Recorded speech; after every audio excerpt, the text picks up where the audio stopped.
اس میں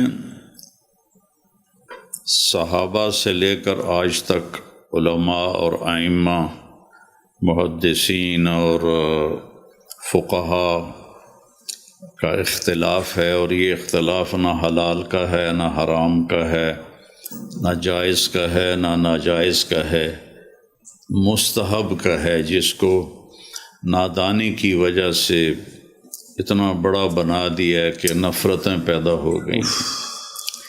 یہ وہ مسائل ہیں جن کا آخرت کے ساتھ کوئی تعلق نہیں۔ تو میرے نبی نے رفع یدین کیا بھی ہے، چھوڑا بھی ہے۔ عبداللہ ابن مسعود رضی اللہ عنہ کی روایت ہے کہ انہوں نے نماز پڑھائی اور صرف تکبیر اولیٰ میں انہوں نے ہاتھ اٹھائے، باقی نہیں۔ ابن عمر رضی اللہ عنہ کی روایت ہے، ابو حمید ساعدی کی روایت ہے کہ انہوں نے رفع یدین کیا ساری نماز میں۔ تو لہذا اس میں زیادہ نہیں پڑھنا چاہیے، یہ مستحب چیز ہے۔ جو کہتے ہیں کرنا ہے، ان کے نزدیک بھی افضل یہ ہے کہ کر سکتے ہیں، کرنا چاہیے، اور غیر افضل یہ ہے کہ نہ کرنا۔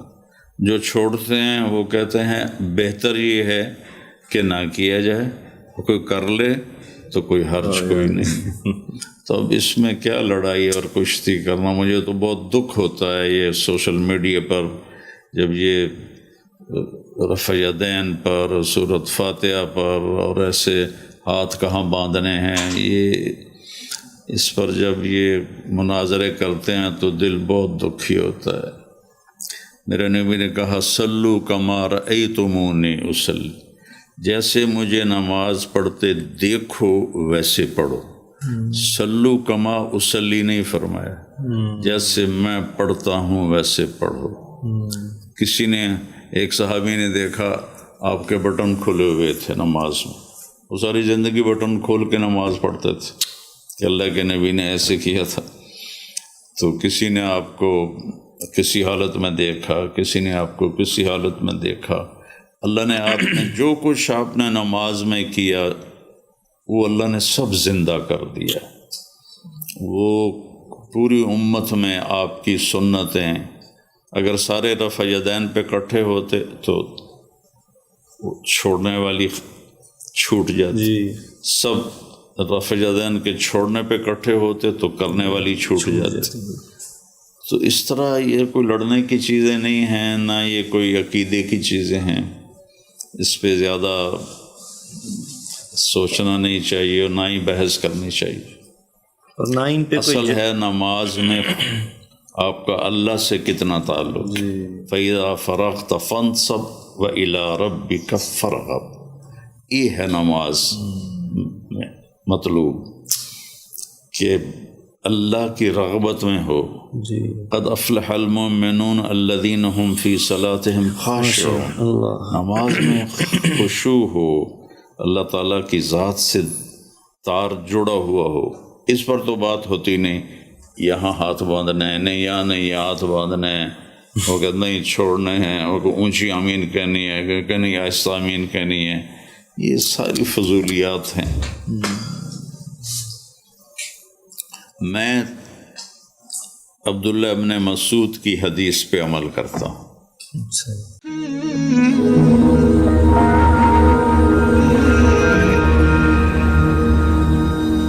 بخاری شریف میں حضور پاک کا ارشاد ہے کہ اس طرح نماز پڑھو جس طرح تم مجھ کو نماز پڑھتے دیکھتے ہو۔ سوال یہ کہ حضور نے کس طرح نماز پڑھی، جبکہ بخاری شریف میں حضور نے رفع یدین کی نماز پڑھی ہے۔ بخاری شریف میں حضور نے رفع یدین کی نماز پڑھی ہے۔ دیکھیے حضور نے مختلف طریقوں اختیار کیے مختلف اوقات میں۔ اب صحابہ کا طرز عمل یہ ہوتا تھا کہ مثلاً ایک روایت آتی ہے کہ ایک صحابی حضور سے ملنے آئے، کوئی بدوی تھے، دیہات کے آدمی تھے، انہوں نے حضور کو دیکھا کہ آپ کا گریبان کھلا ہوا تھا، آپ نے بٹن لگائے ہوئے نہیں تھے۔ پھر انہوں نے ساری عمر اپنے گریبان کے بٹن نہیں لگائے کہ میں نے محمد کو اس طرح دیکھا ہے صلی اللہ علیہ وسلم۔ اب یہ ان کا جذبہ ہے، ان کی نیکی ہے، اتباع کا جذبہ ہے۔ یا ایک سفر میں کسی کو دیکھا، کسی نے دیکھا کہ حضور ایک درخت کے نیچے سے ہو کر گزرے، اب وہ جب بھی جاتے تھے ادھر اس کے نیچے سے ہو کر گزرتے تھے۔ چاہے اس کی کوئی مقصد نہیں، لیکن یہ بھی ایک اتباع کا جذبہ ہے۔ تو اس میں یہ ہے کہ نماز کی بعض چیزیں ایسی ہیں کہ جن میں معلوم ہوتا ہے کہ حضور کچھ اس میں رد و بدل کرتے رہے۔ کبھی آپ نے ہاتھ بالکل کھلے چھوڑ کر بھی نماز پڑھی ہے، کبھی آپ نے ہاتھ نیچے باندھے ہیں، کبھی اوپر باندھے ہیں۔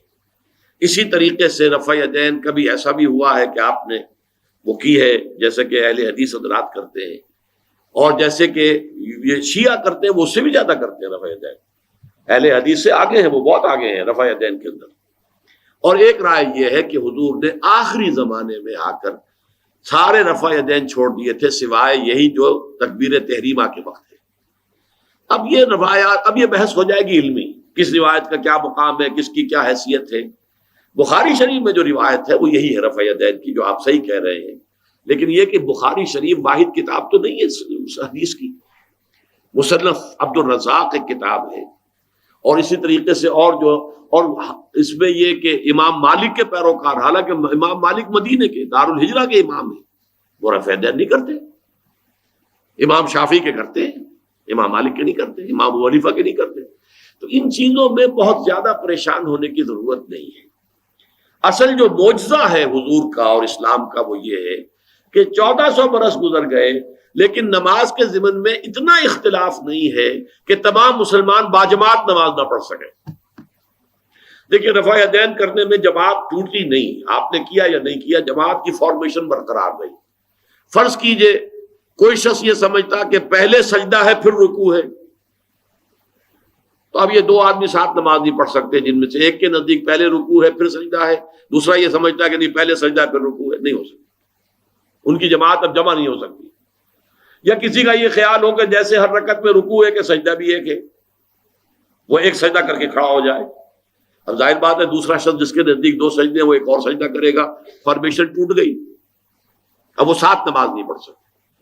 1400 برس بیت گئے، مشرق بعید سے مغرب بعید، پوری دنیا، آج تو کوئی کونا ہے ہی نہیں جہاں مسلمان نہ ہو، لیکن جو سالڈ مسلمان جو ہیں وہ تو آپ سمجھیے کہ انڈونیشیا سے لے کر موریتانیہ تک تو مسلمانوں کی کتنی بڑی تعداد، لیکن کہیں ایسا نہیں ہے کہ آپ کی فارمیشن ٹوٹ گئی ہو۔ کوئی ایسا مسلک نہیں ہے جس میں یہ خیال ہو کہ مغرب کی رکعت بھی 2 ہیں جیسے فجر کی ہے، نہیں، وہی 3 رکعتیں ہیں۔ کوئی ایسا مسلک نہیں جس میں یہ معلوم ہو کہ فجر کی رکعتیں 3 ہیں 2 نہیں ہے، کوئی نہیں۔ عصر کی 2 ہیں یا 4 6 ہیں، نہیں، وہی رکعت کی ترتیب، پہلے کھڑے ہونا ہے پھر رکوع ہے پھر کھڑے ہونا ہے پھر سجدے میں جانا ہے پھر بیٹھنا ہے پھر سجدہ پھر کھڑے ہونا۔ فارمیشن نہیں ٹوٹتی، شیعہ ہو سنی ہو، اور اس میں حنفی ہو مالکی ہو شافعی ہو حنبلی ہو زیدی ہو ظاہریہ ہو، کوئی بھی ہو، کسے باشد، تمام مسلمان مل کر جماعت سے نماز ادا کریں گے اور ان کی جماعت ٹوٹتی نہیں۔ یہ ہے جس کو ہمیں سمجھنا چاہیے۔ یہ کیوں ہے؟ صلو کما رأیتمونی اصلی، کہ حضور کی کو جس طرح دیکھا صحابہ نے نماز پڑھتے ہوئے ویسے نماز پڑھ رہے ہیں، صحابہ نے ویسے نماز پڑھی، پھر آپ کے بعد تابعین نے اسی طریقے سے نماز پڑھی، پھر اس کے بعد تبع تابعین نے پڑھی، نسل بعد نسل منتقل ہو رہا۔ باقی تھوڑا تھوڑا اختلاف اگر ہے تو اس کے لیے زیادہ پریشان نہیں ہونا چاہیے۔